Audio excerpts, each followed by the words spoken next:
Hello, Internet. Welcome to the Nerdsmith Power Hour, your afternoon lunch break every Wednesday, where me, Angela, and he, Logan, chat about TTRPGs, D&D, nerdy stuff, the network, all sorts of cool stuff, whatever we feel like talking about today. How are you doing, Logan? Good. Good is an adjective, and I accept that adjective.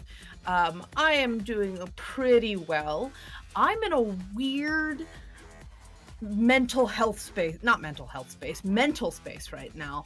I haven't had a ton of sleep over this week, but I'm also really excited because I've been doing a lot of fun stuff and I'm hoping to do more creative stuff this week. So I'm gonna be in like a weird sort of happy energy. Yet my eyes want to close. Yeah, I'm with you there. I fell back asleep and then woke up a half an hour before the show. So I have answered that question. Can Logan prepare the show in half an hour? Yes, I can. That's good. That's very good. So yeah, we're hanging out. We're gonna talk about random stuff. I tried, and I'm gonna have to try to do this less last minute next time. I tried to post a video that I put up on TikTok that was, I'm about to go live with the Power Hour. Oh yeah. But then I uploaded it, and when you download directly from TikTok and try to upload to Twitter, something goes wrong with the encoding and I'm all out of sync. It still worked, but my lips aren't in the right. Maybe that's just what you were going for. Maybe. But next time what I'll do is I will download it using better channels and try to re-upload. Yeah. There are separate apps you can download. Hello, Archer. It is very strange when my video gaming life and my nerdy life overlap. Oh, is this somebody from the Rust server? He's somebody from my Rust clan, yeah. Hey, he's the leader of my Rust clan, although he won't admit it. Pleasure to meet you. I assume salutes are required here. I do salute him all the time, but he never responds. Maybe it's because he can't see. Because you're behind a microphone. So, what has been going on this week? We had another show on Tuesdays that was not technically Shenanigans. Yeah, that's correct. We had our second Shenanigans one shot where you guys played your little goblin characters, and I love them so much. Yeah, I think they'll definitely become maybe a bonus content thing or something. I was so amused, and last minute I set up that makeup where I had a bunch of cartoon band-aids, but I had been planning that for like 2 hours. I was like, I should do that because Goblin, it hazards of the job, you know? And I was very excited by it, but then I totally forgot until I had no idea. Band-aids on my desk. I knew I was going to do something with the hamsters. I knew you guys had to get some hamsters, the giant space hamsters for this whole thing. Uh-huh. And it was just, I had no idea how that was going to go. I knew some of the beats along the way, but I had a lot less prepared last night than I did for the night before. I knew it was going to be a shorter session, and I wasn't sure how much you guys were going to have involved, but no, it was really good. You guys did a really good job, and I'm very excited that we're starting to get to know each other as players and DM, and we'll be once again in this new kind of feel of a game. Although the Goblins game is very different than what the game is actually going to be like. Sure, but we've been doing some really kick-ass world building in it. Right. By the way, Carl, it's now Shenanagoobs. That is what I've declared. Shenanagoobs? Yeah, because we're goblins. Shenanagoobs. All right. Shenanigans. Shagoblins. Anyway, but yeah, we built some really cool stuff. Logan, I freaking loved the idea of that on the spot question of what did we develop on the ship that we really liked. Yeah, that was really fun. I came up with that right then because I'm like, oh, it's been 6 months. We should talk about what you guys did during that time. And I'm not sure that anything or everything is going to make it. We went very heavily Star Trek and sci-fi in a lot of those respects, and there will be some tease about that, but I don't know that I want to be as ridiculously into all of that as necessary. I think my suggestion was very subdued. Which one was it? I'm sorry. Just the flavor aspect of prestidigitation. Oh, A yeah. machine that just or something, some tool, some To relic or whatever. reflavor. All it does is reflavor food. Right. That's the only thing it does. It's Well, just so that you can have Matrix rice pudding mush and it would still taste good. I was gonna actually, I did like that idea a lot, because what I thought was it could also do illusion, and so it takes the actual thing and just turns it into looking. Felix. Yeah. Like some aspect of Felix can do that, and it's like little. So like Felix itself, whether or not that's a elemental or some sort of, like, I don't know the nature, and I don't know if you know the nature of Felix. I have nothing yet. I don't even know if it's going to be called Felix this time, because I can't come up with an acronym. So that may have been the prototype. First of all, I think it should be PHELIX. Oh, that might solve my problem, actually. There you go. It's called Prototype Holographic Energy something illusion matrix, but it's just the X in the matrix. That's very Goblin, yes. Just all of the letters are just from the middle of words. We had to come up with an acronym. Canon. But the actual words actually is a great acronym. I have to come up with something that's a great acronym. Goblin scientists don't understand acronyms. Yeah, they just think it's a letter from the word and they just make it fit. And that's why Goblin acronyms sound so cool. So because they don't ascribe to that that nomenclature rule. I have had some teachers that have sent me to make signs out of acronyms like that, and it breaks my brain. So I'm not sure I can actually do that, but it sounds perfect for this kind of system. Heath, it should be phlegm. We need to figure out how to flip the L and the E. Phlegm. Oh my god. I don't want it to be that. I don't want to say that word multiple times a week. It's not a thing I want. No, I think we can make Felix with a PH work. I like the name. I think it sounds sci-fi enough. Well, it was originally Helix, but Helix I didn't like it. It was too sci-fi, so I made it. Well, Felix. And it was impersonal. Having it sound like a name is just like, hey Felix, can you like do a thing for me? It's more conversational, and leads one to perhaps could lead characters to anthropomorphizing this thing without it actually being a human, and that could cause complications. The idea of like believing it's a person, but it's not. In Eberron, there are, to create their airships, there are bound elementals in them, and you don't actually talk to them. You just kind of influence them. But I absolutely have them talk, because it is a difficult thing to think about when you're talking about taking something that is a semi-sentient, well, sentient being maybe not sapient, but as we started talking about the difference between those two, but a sentient creature, something that can react to its environment around it and understands that it exists, this idea of that, to take a creature like that and basically enslave it, it becomes a big question. So that often comes up with, like, every group I've ever had has tried to release the elemental, so I have to make them like enjoy their job. Well, I was gonna say one way to approach that, especially with the Spelljammer thing, is kind of what I was trying to hint at during the game to the hamsters. The idea of creating something that works in the ship, like that elemental, that has an intrinsic need to explore. It wants to go and see the universe. It wants to experience that stuff. So giving it the agency to also somehow be able to experience what it wants to experience while powering the ship seems like a very good compromise, where it's like, no, they're a crewman. They're not a tool. They're a tool, but they're also getting something out of the experience that they have actively seen. It's not a consolation. Okay, you're imprisoned, but you do enjoy it. It's no, I actively agreed to do this. I sought this out. I think that's a very, it occurs to, well, this is all about world building. Who cares? Suggestion time. Feel free to take it or not. Maybe something in the instructions for creating the Spelljammer technology had to do with also summoning some sort of spirit that could join in a concord with you, that it would help power the ship.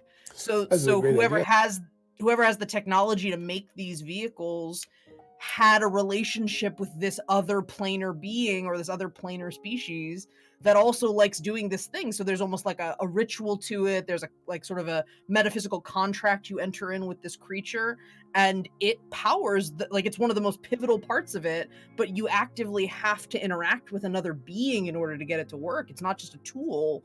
So that actually plays a little well into the like prophets gods thing where they were like, we want someone worthy of the technology because something has to agree to it. I think that plays into the idea that it's harder to make a warship maybe because you have to find a thing that would be willing to acquiesce to Right. helping you do that. Sure.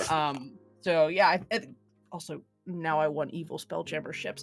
But There are evil spelljammer ships. I don't know how much I want them to be on their own, independent or things. Also, well, in Spelljammer itself, while I just meant in the sense of like a warship that is powered by something that agreed to power a warship. Yeah. So it has sort of this innate malevolence to it. It's not that the ship itself would act on its own, but if you ever ended up on a ship like that, there'd just be this really bad vibe. Like a cleric would just be constantly pinging. It just you don't like being there because it gives off a very specific vibe. No, absolutely, I'm with you. I just heard, are you excited for the Purge? And I'm like, oh god. Today is Purge on Rust. We play on a PvE server, and one day every 2 weeks it becomes PvP. The entire server, we can blow each other's bases up, and then the whole thing resets and we start over. It triggers a lot of FOMO. It's like a horrifying Groundhog Day. It's a horrifying Groundhog Day, yes. And every 2 weeks, Doug sees his shadow and then hides in a hole. So I love you, Doug. I like this idea a lot of kind of connecting with something. I just don't know how much I want it to be able to influence. I don't want a cheeky ship that can decide not to work for you like Futurama did. No, you know. I think what I'm trying to get at is this idea of something that's a little more ephemeral. Again, I don't necessarily think that the ship should be sapient. I don't necessarily think that the spirit should be something that you can directly interact with regularly.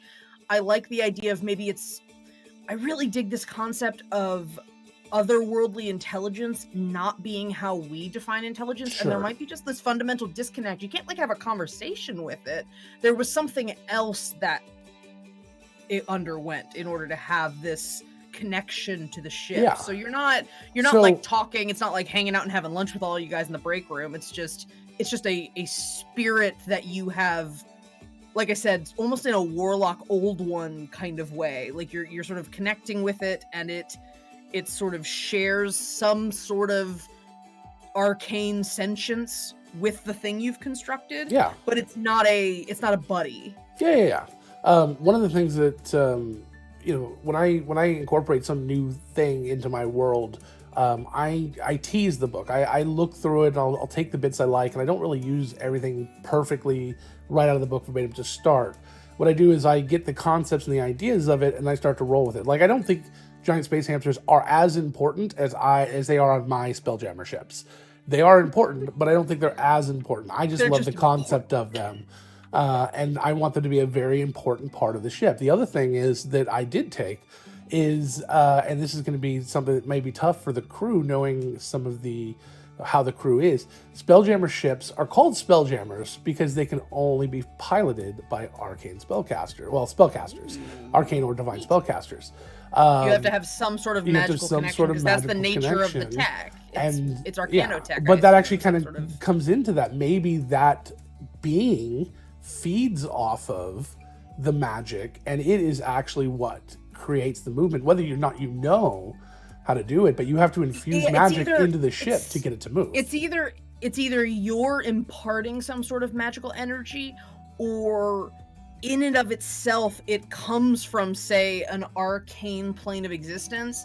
And that's okay, so I'm gonna get a little off topic, but in order to get on topic. So I fundamentally was affected by a class I took in undergrad and college, Polish science fiction and fantasy.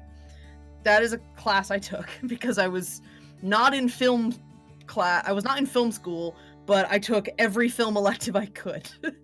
And so we watched movies and read short stories, and we watched short films and animation and all sorts of stuff, but all of it originates from a Polish perspective. And Poland has gone through a lot of fucked up history and trauma as a country. And so it really fundamentally affected how its science fiction and fantasy skews, the themes it skews towards, and those sort of things. And one particular piece, The Witcher is one of the pieces we read, and it was Yeah. years ago. We read The Witcher, and I was like, fuck, this is awesome. Weird versions of fairy tales like Beauty and the Beast, but it's a hedgehog man, and it's awesome. But one of the stories we read and then watched 3 versions of was Solaris. And Solaris, if you only have seen US film, Solaris is a George Clooney movie from the early 2000s. Yeah, It that's was why I've never watched it. odd that it's actually not bad. I Okay. actually like it. Isn't it the but one we where they're watched- like they're on a spaceship and then they like lost, or everyone? I don't remember exactly. Well, I can tell you like a basic premise. It's part of what I'm. Again, this is quite the cul-de-sac to get back onto the road. Sure.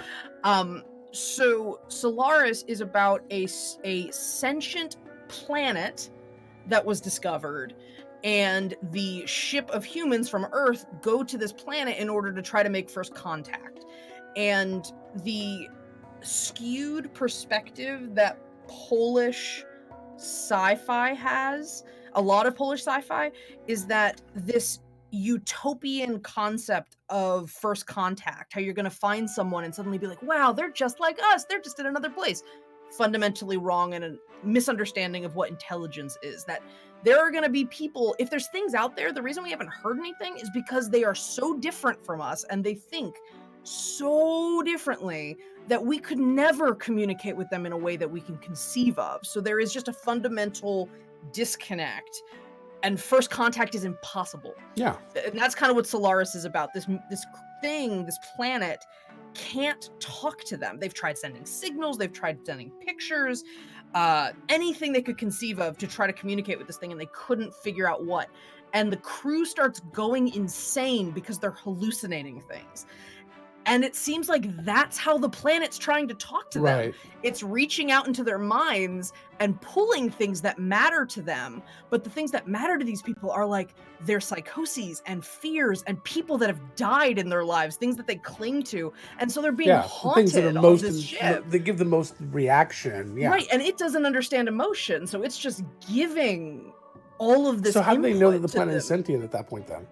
There is an energy that they understand as Okay. sort of it gives off beta waves. Like Right, it's sure, doing okay. something that they're like, wow, the whole planet's fucking sentient. And so yeah, George Clooney's being haunted by the ghost of his wife. And she doesn't know she's dead. It's just pulling from his memories, and so she's just acting like there's nothing wrong. And it's like, dude, you were never on a spaceship. You were on Earth and you died, and you're just hanging out like nothing's wrong. And so he's trying to connect with this ghost that this other being is creating, and it doesn't understand how to talk to you. This is the only thing it could think to do. And the book is Polish. The next film was Russian from like the 70s, and then the George Clooney version came out in the early 2000s. Really weird trajectory. But the Polish and the Russian versions are really dark and don't really go romantic like the Clooney one does. But American film, it has to have a romance angle. It still revolves around this idea that you can't connect. And so back to the road off this giant literary cul-de-sac. That's what I was thinking in terms of the kind of intelligence or arcane power you're tapping into. It is something that you have magic. If you're an arcane caster, it has something inherently arcane about it. And so that is the tiny little thread by which you can reach into it and communicate with it and ask it to do stuff. So I'm not so either you're feeding it, or it's literally just the act of spellcasting or having an arcane connection is having a connection with the thing. So like it's like somebody has a tin can on a string, and the thing that's powering the ship also does, but like I'm in a cone of silence, because I can't cast spells and I'm trying to shout at the Right. thing to like hear me, and it won't know I'm even talking to it. Right. So yeah, I'm really fucking into this now. God, I'm like super invested. Again, It's a I'll great take concept. a step back. Take whatever of that you like. Yeah, I don't know. And the thing is, you may not even whatever. really know. I mean, that's the thing is, you Oh, may and come that's up the something beautiful comes thing, up yeah. later. Oh yeah, that definitely sounds like the ship can talk. That definitely sounds like an end game sort of conversation. Oh, this thing. But yeah. Hi, Jesse. Welcome. I've been talking a lot about a lot of random shit. That class made I thought my that was the name of this brain- episode of the show. Yeah, that class We made talked my about it. brain wrinkle in ways that I had never. It's still to this day the most impressive term paper I've ever written was in that class, because I have all of my shit from that class under my desk because I have a file folder of it. He did all these printouts with like short stories and stuff. Nice. And my paper is in there, and I read it, and I'm like, who the fuck is this person that wrote this bullshit? Like, this is a reading level I don't have anymore. What happened? Good at practice. I learned academic technobabble in that class in a way that I do not use now. Yeah, I bet. But yeah, so I think that's a really cool idea. The idea of the ship being powered by something that maybe we don't understand, and you played around with it in the one shot. I thought it was so beautiful in the first one shot that we were testing this hamster wheel tech, and it was all built.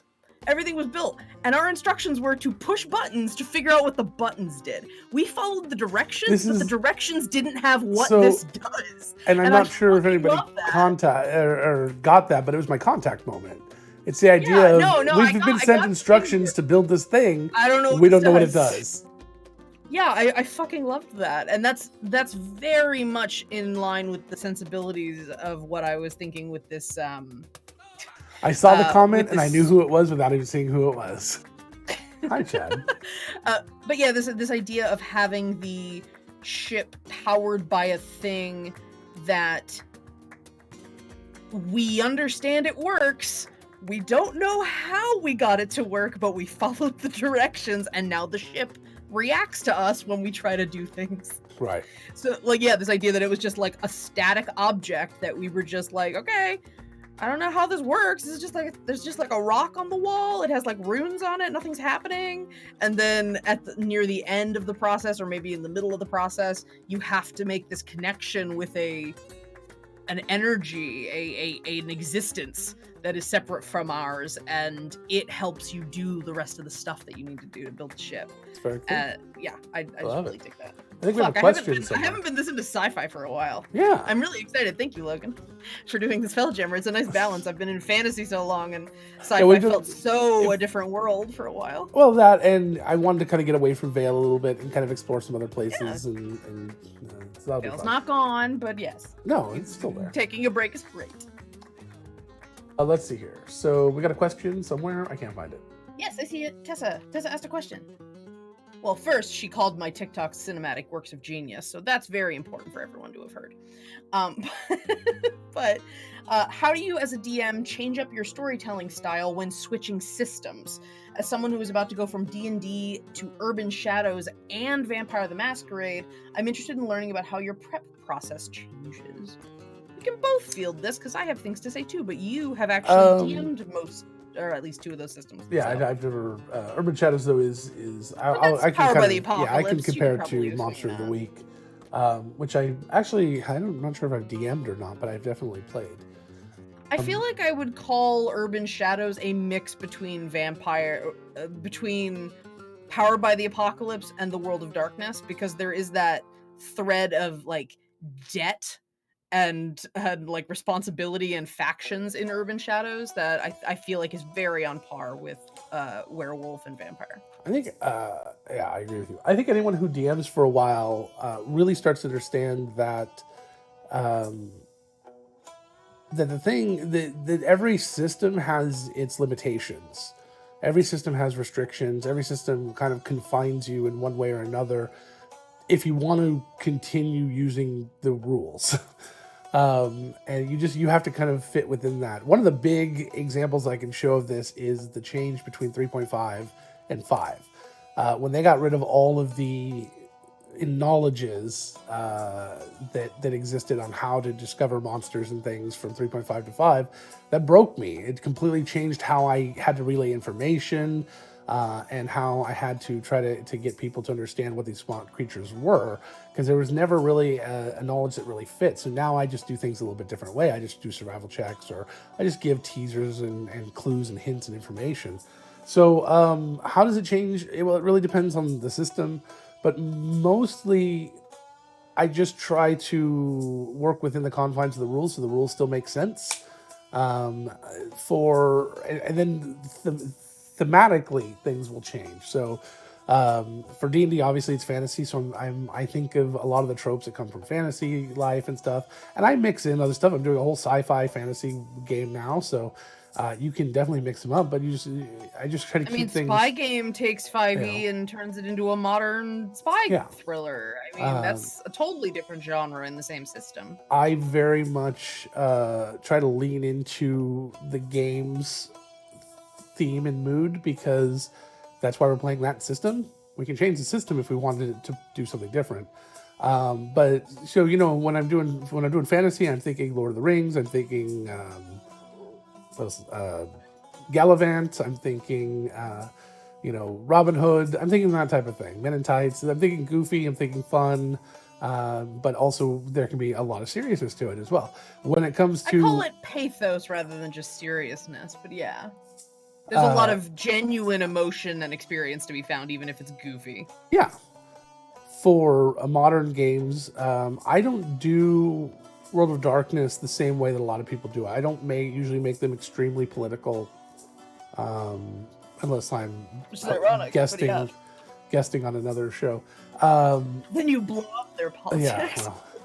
Well, I still haven't listened to that episode yet. I just love making up like comments and reactions to it, and just having someone go, "Oh yeah," that's like totally it. I feel like I'm playing. I feel like I'm playing Werewolf right now. Like, oh yeah, or Werewolf the card game.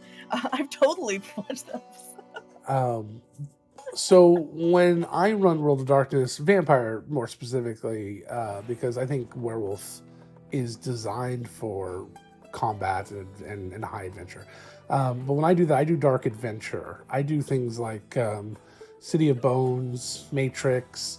Trying to think of what else good examples are. But anyway, I do dark adventure, and there's actually an entire book from World of Darkness called Dark Adventure, how to run exciting, constant, and there's still an air of goofiness. I mean, I remember one time when a group had stolen a van. A group of vampires had stolen a van, and inside there was, inside of these beautiful cases, there was a couple of very, very expensive Fender guitars of a very nice, this very, very high level band. So these things are thousands and thousands of dollars each, and so they tied some cabling to one and then jumped out the back and rode it like a surfboard.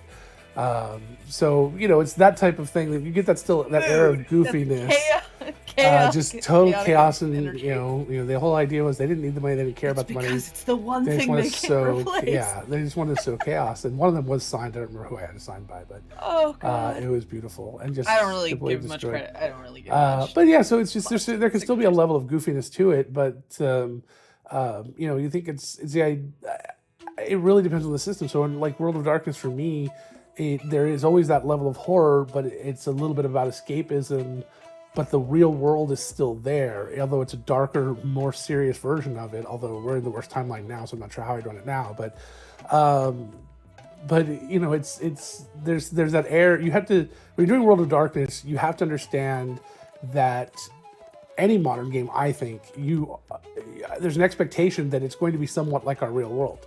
You can't create a modern day game and it be nothing like our world. It would just be, an alternate reality. It doesn't feel right to me. I'm not saying nobody can do it, sorry. It's just not something that I like to run or would necessarily want to play in. If we're playing a modern day game, I want to feel like, even if it's like, it's shifted. You can go like back to the 80s. As modern day, it has to be right for the 80s. We have to be dealing with the things that they're dealing with in that time, And That's how it is for me. For a fantasy game and in an alternate universe, it's a very different style. But those are the types of things that kind of run with me in these things. Can I chime in then? Yeah. What's really hilarious to me is you said the exact opposite of what I was gonna say. They still work. Whereas you said you had to think about what the system limits or how it restricts you. I was literally gonna say, take a look at the system and figure out what it does really well and lean into that. So the idea of, for example, so I've run D&D, I've run Fate. Fate is a game that the storytelling hinges on moments in your character's backstory and how they shaped that person. That's literally the mechanic you use, aspects, and connections between characters. And that is the currency you use. That is the decision-making tool that you use. And so that really changes the way that I prep. Actually, I think Fate has sort of fundamentally changed how I prep anything now, because of that idea of establishing a core concept between two characters and then seeing all the different ways that can fracture out into story elements. Yeah. So like having a character, I'm trying to think if I had a good example.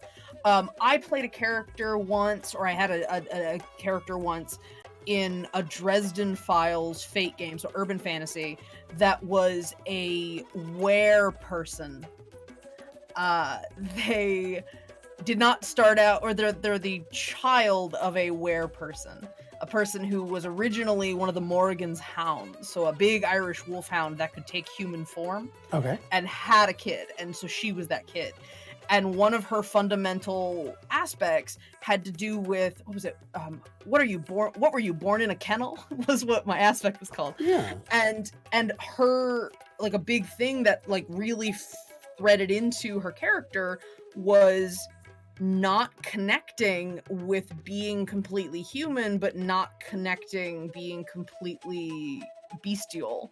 She didn't know where she fit, because technically a werewolf, you'd argue, I suppose, in that reality, not necessarily werewolf, defaults to human. A were person defaults to whatever the animal they were, and she was something in between, and she never really understood that, and that really affected what her plot lines were. So we had this very fundamental, but that thing kept getting tagged in the game over and over and over again. Every opportunity you look at your aspects list and you go, how can I use one of the fundamental things about my character to lean the story in my favor, or make it complicated so I can hold on to things for later so I can do well when it counts. So you're always looking about how to twist the story or twist your character's reactions based on the mechanic that you have already established. So Fate, incredibly character driven. You almost have to rely on it more than whatever plot you wanted to tell. It actually doesn't feel like Fate so much if the characters aren't fundamentally dictating kind of the kind of story you're telling. So that actually makes me feel a lot like I've never played in Fate, but it's interesting. I'd recommend trying it out. I'll definitely try. I'll try anything. But I just watched a bunch of City of Mist. Obviously, we had Obscurum on, and City of Mist has a similar sort of mechanic. The problem that I found is, it seemed like a lot of times there's just a lot of spending time going through that list and trying to figure out what can apply and what can't. And it seems like it really slows the game down. It takes a skill, it takes experimentation and experience to get that to feel more intuitive. I will say that my Fate game running experience has been asynchronous and text-based, which really is more forgiving. You can take a second to think about things, and when there's a delay between your DM posts and then a day passes before somebody else replies, or they reply and they don't expect you to reply right away, you can take some time to think about things. So text-based was great for doing that particular game style, because all it was sort of like structured creative writing at that point. We did do the mechanics, but you had your list and you could look at it later. It's structured character building in a way that I've seen a couple of people, the discourse in D&D on Twitter lately, the positive discourse has been, I've seen a couple of people talk about the idea of not having pages and pages and pages of backstory. Like, your job as a player is to build your character in the game. The most interesting thing that has ever happened to your character hasn't happened yet. Or, well, you haven't, Well, you don't know about it yet. Yeah, you should experience that most interesting thing in the game, ideally, to some of the people that were suggesting that.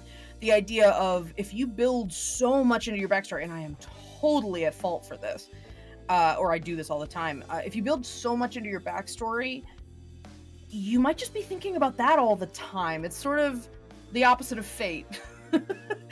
Fate, you rely on the fact that you've constructed sort of these... God, at some point, Logan, you and I should talk about this. There's a reason I think I enjoy Fate. It builds in social expectations. Like, what do you do when XYZ happens? It tells you how to behave. But I think D&D, or there's probably plenty of other RPG systems that do that, where if you're just in the moment, you've planted a few seeds, you have some concepts, but all that stuff should Thank you, Jesse. Yes, the best trauma is yet to come.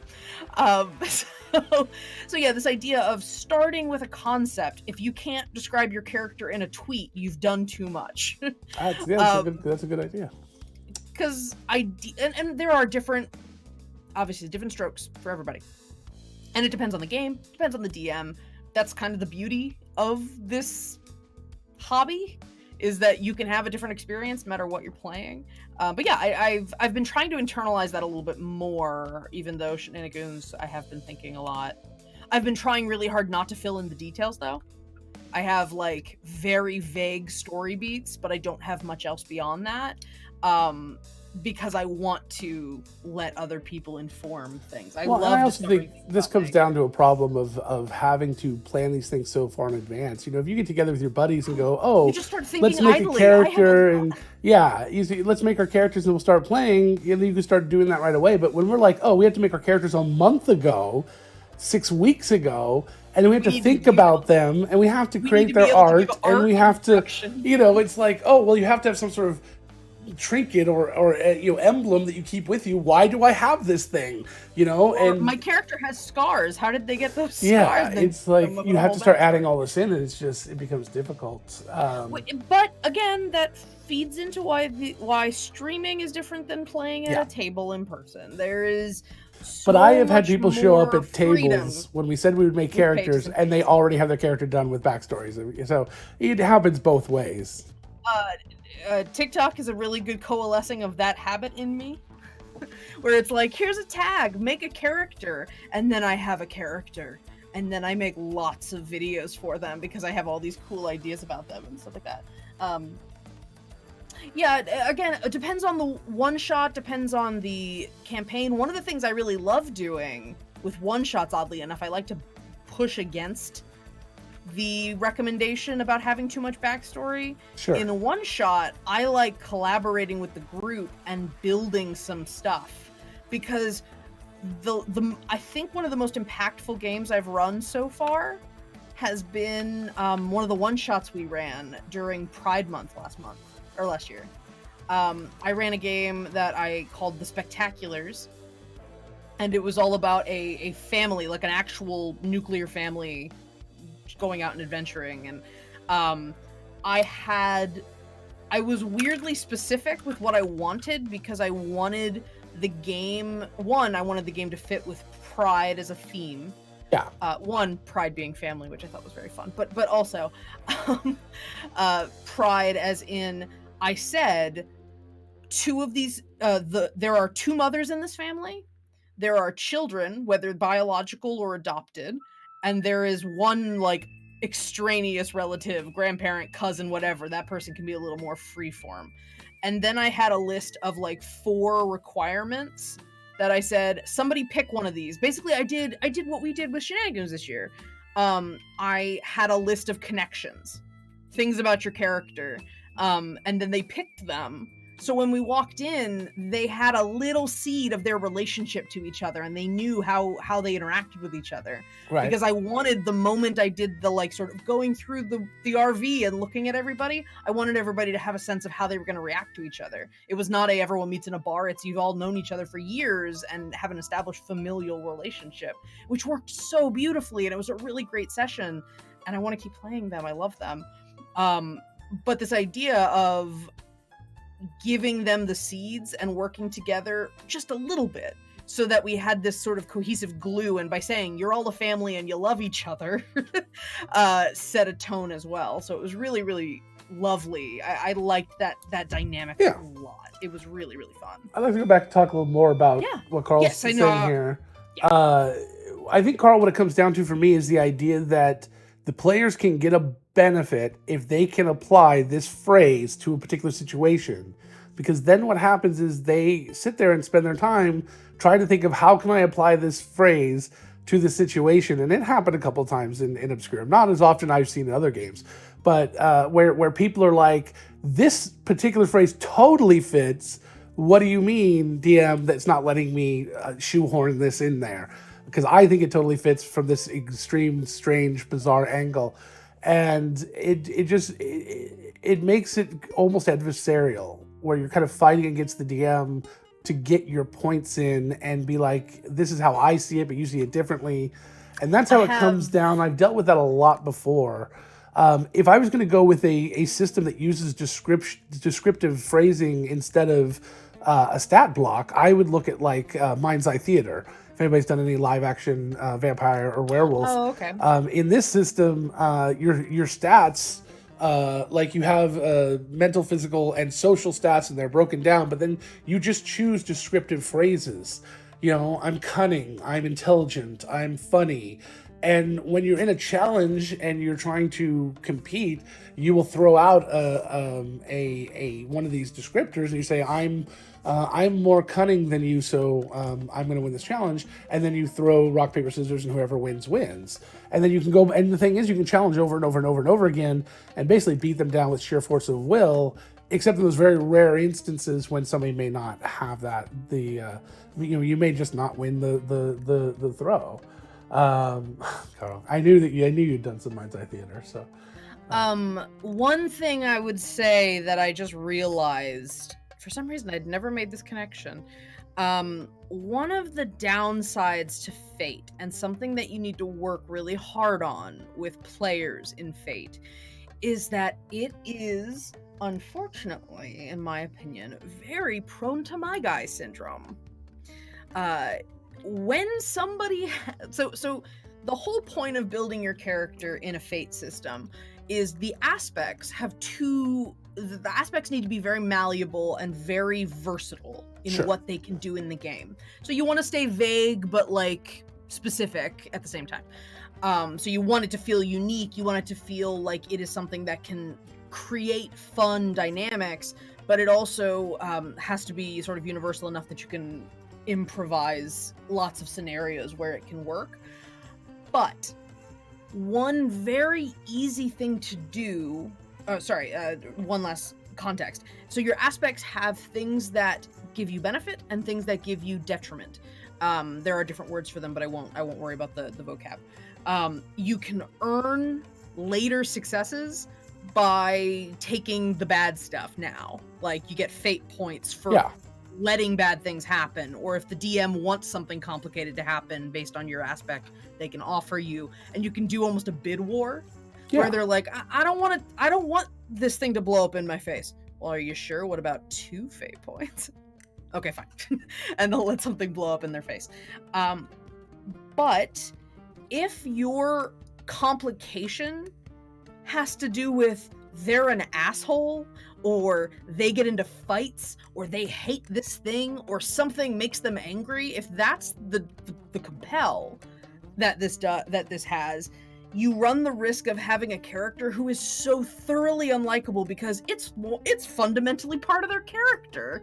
And so I would almost, the next time, I've had this happen a couple of times where a character is maybe someone who has experienced trauma or has experienced something really edgelordy and sad and depressing. And the person who's playing that character, their reaction is to just fly off the handle whenever that subject gets brought up.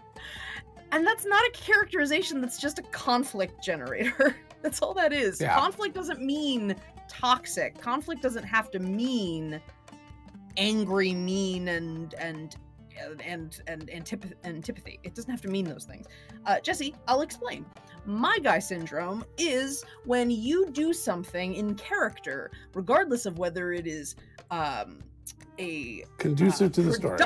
Yeah, whether or not it is productive to the story, and you go, oh, well, but that's what my guy would do. So a good example that I'm making up off the top of my head is a character who, and there's lots of things wrong with this example. There's a character who hates elves, and really, elves killed my family, and I hate them.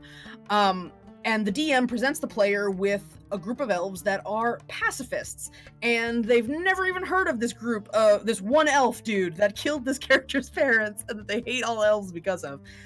And that character, or that player, refuses to even grow or see anything positive about these characters, thinks that, like, is paranoid, thinks they're all terrible, and is actively antipathetic to these elves.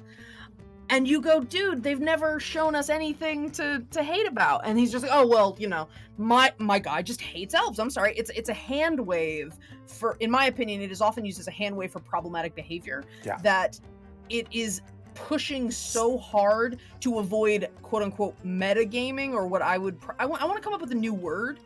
Metagame has the implication of like mechanics, or like I'm cheating because I know something about the way the game runs. Whereas I think there should be a phrase that expresses okay, so you know how there's like emotional intelligence? I think that there should be a concept of like narrative intelligence. Like a player understands that in order for this collaborative story to work correctly, the goal has to be tell the story, or have there be change or progress or themes or something, but everybody's got to buy into that stuff. Like, or at least most people have to buy in, and the people that don't buy in can just sit out and not feel like it's a problem. And so this, yeah, go ahead. Oh, I have two comments on this. One is, I think the best example of my guy syndrome is stealing from the party, or hiding found loot from the party. That's one of the biggest. The rogue finds a stash of money and goes, nope, that's mine now. That is the worst my guy syndrome issue that is most common, I think. But the other thing is, I want to say that my guy syndrome is not just a player issue; it's a DM issue. And I actually run into it quite often where the story, don't tell me what to do. Well, this is my story. Where when the players come up with something as a good idea, but the DM's like, that is not what was in my story.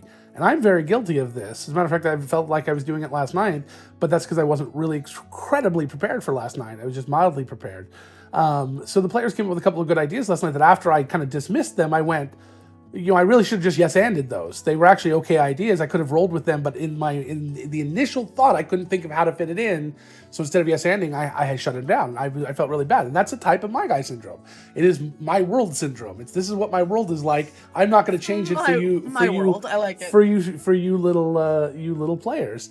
And I just realized pawns in my game of 4D chess. Now, there are types of games where that is important. Like if you're playing in games where like there's puzzles and people are really into puzzles and riddles and things, you don't necessarily change it unless they come up with a really good idea, though, and then maybe you should, or a way to bypass your traps or to defeat your monsters. If you really want a nitty-gritty, horrid type campaign, like if you're running a horror campaign, there's going to be a lot of failure, a lot of running into things because that's part of the game. But in a fantasy, goofy, goblin, getting giant space hamsters back home game, I did a lot of naysaying last night that I wish I hadn't. There's a lot of times I wish I had kind of been like, no, this is the way it should be.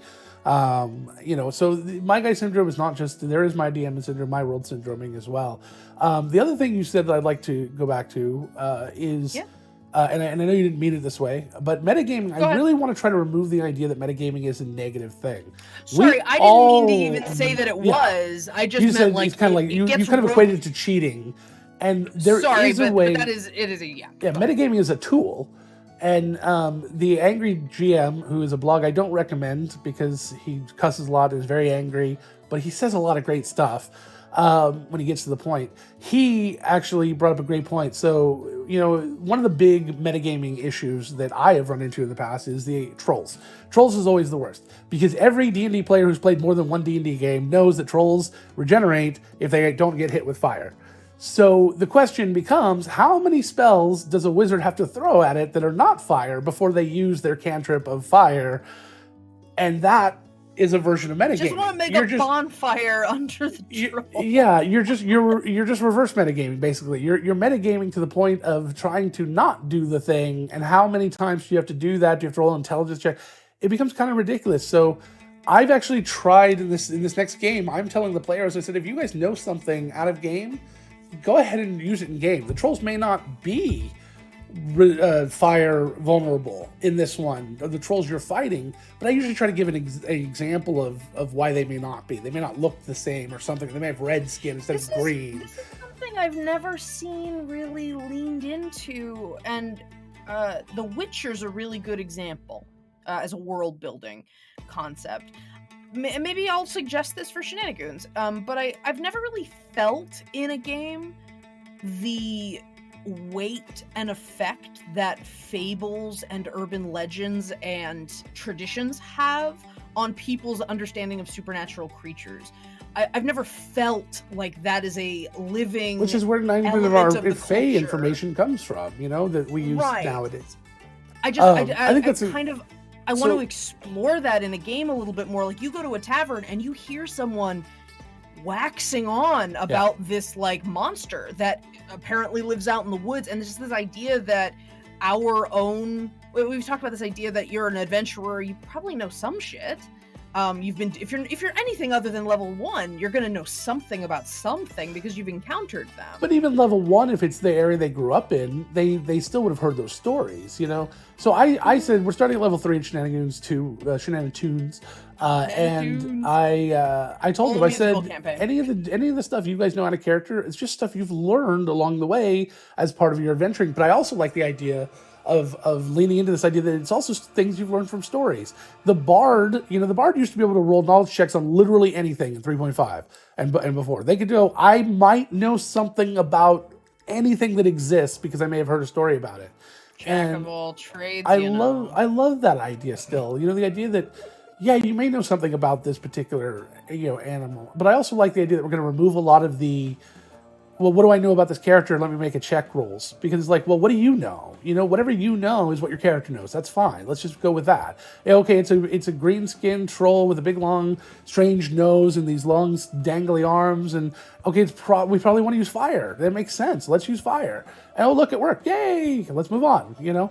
Like, it almost makes me think the one way to establish that kind of interaction with that's the popular culture of your world. That's the pop culture stuff. Everybody knows that trolls don't like fire. That's like a thing. I mean, come on. We've heard the stories. We've watched the plays. We know what that is. Yeah. That's like people knowing that vampires don't like garlic in our world. That's like that kind of thing where it's like, well, that's only in that one play. It's not like in all of them, right? Like, and this idea of wanting to, and maybe what I'm just looking for is players and DMs and people that understand that relationship with mythology and urban legends and things, and then just pepper that into their narrative storytelling, like pepper it into their descriptions. I almost want to start a campaign that talks. Okay, let me clarify. I want to, when I start a campaign, to start out with describing the fact that you become adventurers because this is the kind of person that becomes an adventurer. Yeah. You know, at the taverns, in the small towns, you hear stories. You know, this one thing happened, like zombies overran this one castle this one time and no one ever heard about them again. So all the stories about these zombies have gotten bigger and weirder over time because that's the most impressive, interesting thing that happened in this entire region for like a century. But yeah, the just feeling of history is a thing, and maybe this is just coming from me I've been writing a little bit characters that tell stories, so I've been getting in this headspace of what do those kind of people focus on. Like as a person, if you're a storyteller, what do you do, or how do you learn, or what do you remember? So yeah, I really dig the idea of building that into, like, baking it into the DNA of how you socially interact with the world. Yeah, I haven't actually seen Lost. Oh, it's so good. It's so on good. my list. I actually was thinking. Okay, Andy let me say, doesn't like horror. I have fond memories of it. It may be problematic Sure. as heck. It is a movie. It is basically a teen boy movie from the '80s, so it's probably got a lot of problems. But you know, so do a lot of fun things like Goonies. Yeah, Goonies it's got its moments. But someone who's never seen Goonies before won't find it as charming as someone who saw it when they were younger. I don't think. Well, I don't know. There's things about it, but I think I remember it also being oh, well, that's good. But yeah, an adult maybe a little bit different. Yeah, maybe not like get it. It's like, oh, it's Short Round from Indiana Jones. I guess that's fun. Sorry. But yeah, I haven't seen Lost Boys. Andy doesn't like horror movies, so I have to kind of watch things on my own. And I don't always like watching horror movies. Really, a horror movie. He doesn't like gore either. Like, okay, there's a couple of moments that it's like, yeah, you wouldn't want to. He doesn't seek creepy things out. And even though it's 80s, he still doesn't like. He's good. Yeah. He doesn't like American Werewolf in London. Like, I haven't gotten him to watch that either because like face morphing. I love sci-fi effects. I like special effects. And so I love watching things like that because my brain can disconnect and I think about the art of it and not what's going on in the narrative. So like Andy can't handle we watched a clip of somebody running into something. Oh no, it was literally someone playing a video game, and in the video game there was a crunch noise after getting impacted by a giant robot, and I went, all her bones just broke. And he goes, yeah, they did. Like, he viscerally reacted to it, and I was just laughing. And so that's like he has too much empathy for physical pain. Yeah, oh, absolutely. He doesn't like gore. I just watched the trailer for Us.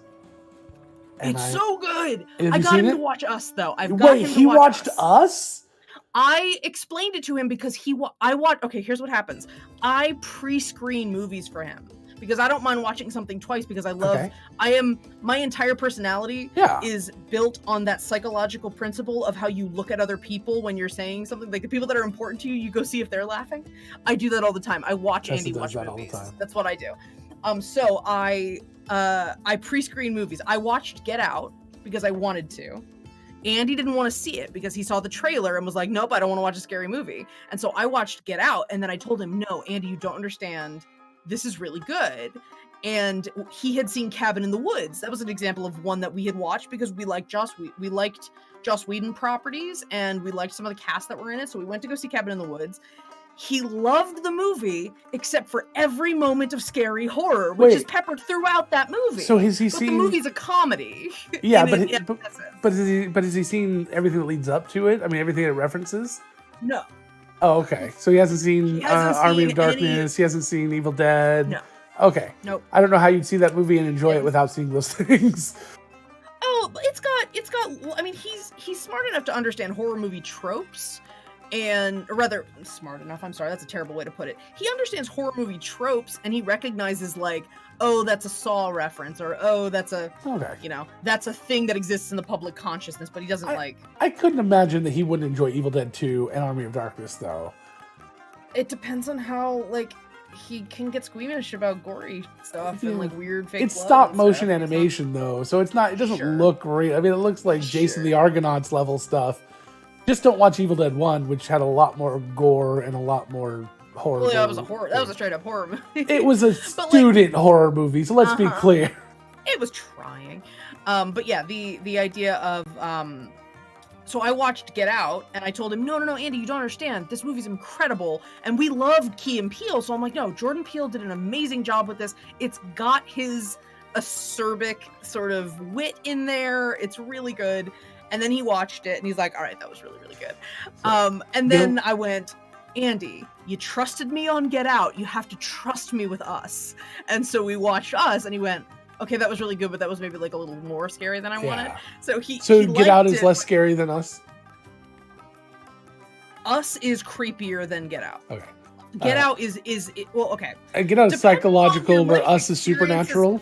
Depending on your depending on your experience and level of privilege, Us is scarier than Get Out. So I'll probably be fine with Get Out. Yes.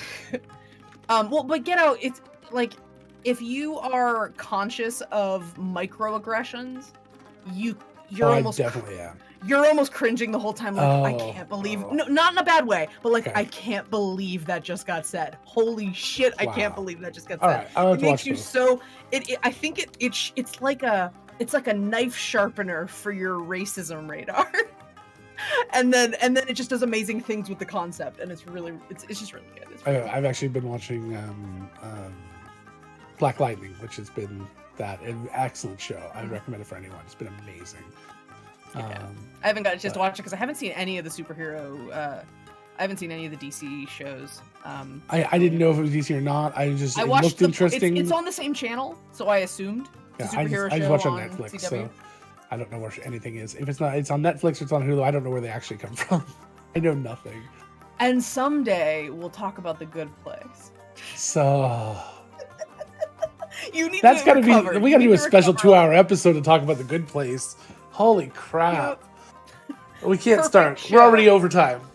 Doesn't matter. All I will say, one of the few shows I would unabashedly describe as perfect. I think it was it was amazing from start to finish. And it is a masterclass in leave them wanting more or know when to end. Kristen Bell described it as Mike sure ended the show early. And it was so powerful because of that. Like, you want so badly. I love. Well, it felt at the time that he was ending it early. It's like, what? You're only getting 4 seasons? You can't even go into syndication with that. And so it was like this idea, and that's not a big deal anymore at this point. But that idea of, oh my god, only 4? Who watches? But then you realize, like, it was like, but then it's like, well, I'm thinking of like payment for the showrunners and the actors. They get residuals when they go into syndication. I'm sure those rules are starting to change a little. And I was going to say they probably get this. They probably get similar residuals for being on Netflix or anything like that. I mean, it's got to be pretty similar. I hope, but I don't know. I don't know. Again, there's not a lot of money to be, comparatively speaking to the pay they get for being on it. My understanding is not a lot of money for being in syndication and things, but they. It's just the idea of getting residuals over several shows and, It's like, you know what, Logan? And you're going to love me right now. You know what? It's all about reliable income, reliable, regular income, because like us here at the Nerdsmith Network, you can subscribe to support us and we can get regular income for making the things you love. And I'm a fucking master at the segue. We're wrapping up. We've gone over our hour, so I've snuck us into the cash corner really quick. Perfect. I gotta turn on our little cash corner guy. Join me as we discuss just a little bit, because it's very important that we thank the people that help us make the shit we make, or the people that believe in us enough to let us associate with them. So we are part of the Nerdsmith Network, as you can tell, because we're the Nerdsmith Power Hour. We're an entertainment network that makes nerdy content, podcasts, live streams, all sorts of shit. And you can find us at nerdsmith.org. And if you like this show, you directly support this show by sponsoring us on Patreon, even though sponsor's not the word you use. By becoming a patron at patreon.com/nerdsmith, you can help us monthly. You can help us with our monthly budget, because stuff costs stuff, which is weird. It's a weird system that stuff costs stuff. But every month you can support us, and in exchange there we have a bunch of tiers that you can get some cool bonus content. As we are gearing up for Shenanigans, and this is me saying this out loud for accountability purposes, we're releasing some behind the scenes stuff from the first season of Shenanigans. Right now, for the next few weeks, or the next week or so, I'm going to be putting out playlists for the Shenanigans 1 characters. We've shared them before around, but we didn't share all of our like rundowns of what all the tracks mean to us. So we already have Bonnie's out. So Tessa's soundtrack is out with her notations about what those songs mean for her character Bonnie. But we've still got a few more to do. Merrick, Adelaide, and Val all have written out. Mike didn't make one, but I want to make him one. I want to make a playlist for Arthur. This is what I think about Arthur. But please subscribe to us on Patreon. You will help us support the shows that we make here in-house, but then also helping us support our fellow self-produced shows from Nerdsmith creators. We try our hardest to share the love where we can, and at certain tier levels we can increase that support that we give to every one of our self-produced shows. So please, you're helping the network when you help us too. But we also want to make sure that what you're getting out of Nerdsmith's in-house stuff is of good quality and that you feel that you have gotten your values worth. So we try really hard to make good stuff for you. Other than just Nerdsmith, we are supported and sponsored by two really, really cool companies run by amazingly generous people. Die Hard Dice makes polymer and metal dice as well as dice accessories. Beautiful quality stuff. You can find scrolls of rolling, which help you store your dice and roll on a mat, including like a collaboration with Devin Rue, if you know her from Critical Role's maps that have been custom designed. It's got one of her maps on one of them, so you can get like some really, really gorgeous artwork. And dice towers, and again, all the metal dice are beautiful. They will make your plastic dice feel bad about themselves and give them an existential crisis.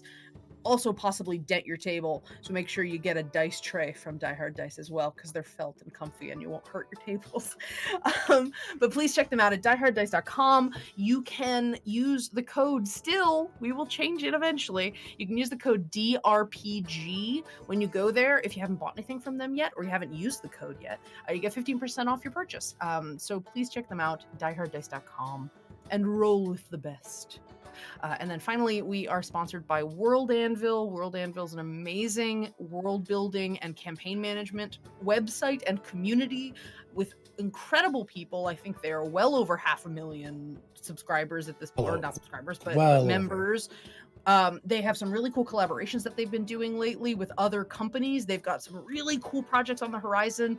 They've been working with Project Deos, which is doing map building software. They've been working with a portrait creator that is doing a Kickstarter right now to try to allow you to make custom portraits for your characters with assets that have been drawn by artists, and you can just kind of build your characters and then use those in your World Anvil articles.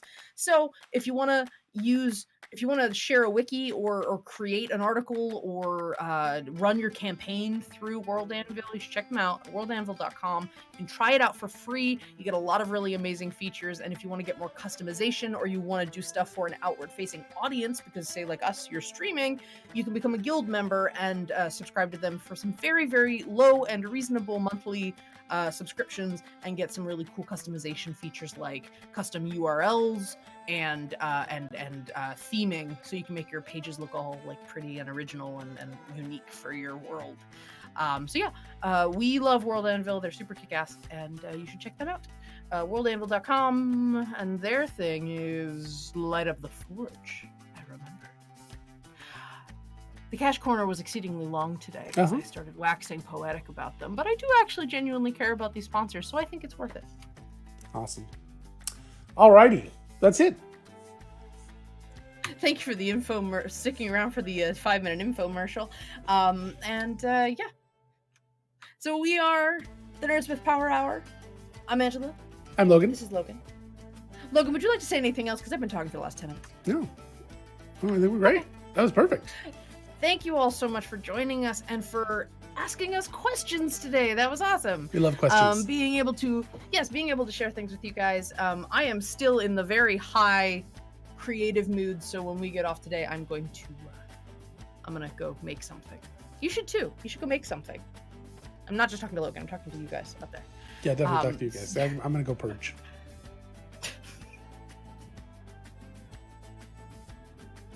For those of you not at the beginning of the show, purge is a thing on the video game we play. Can we just black out? I just can't. You gotta say your thingy. I can't push the button till you say your thingy. We are the Nerdsmith Power Hour. Please join us every Wednesday, noon Pacific, 3 p.m. Eastern, here on Twitch. Have a wonderful rest of your week. Have a wonderful rest of your day. Have a wonderful rest of your lunch break. And please do us a favor and be good to each other. Unless you're purging. No. Bye.